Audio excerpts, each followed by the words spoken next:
Hello, সবাই কেমন আছো? আমি রুহি। আমার ছোট্ট একটা ভিডিওতে তোমাদের সবাইকে জানাই অনেক অনেক স্বাগত, অনেক অনেক ভালোবাসা।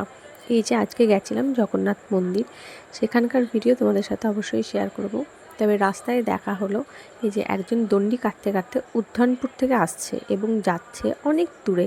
কোথায় যাচ্ছে সেটা তোমরা ওনাদের মুখ থেকেই শুনে নাও। ওনাদের আমি জিজ্ঞাসা করেছি, সেটা ওনারা তোমাদেরকে বলবে।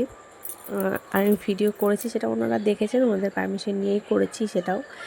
তো ওনারা অনেক দূর অবধি যাচ্ছে, তো তোমরা একটু দেখে আমার তো খুব ভালো লাগলো দেখে। আমি প্রথম দেখলাম এরকম। তোমরা কারা কারা দেখেছো এর আগে? আমার চোখের সামনে আমি এটা প্রথম দেখলাম। ফোনে দেখেছি, বাট সামনাসামনি প্রথম দেখলাম। কোথা থেকে আসছো গো তোমরা? কত দূর যাবে? কুন্দিপুর আছে না, কুন্দিপুর থেকে 10 কিলোমিটার।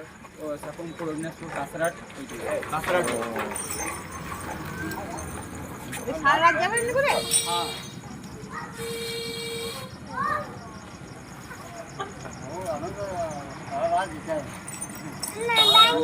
না না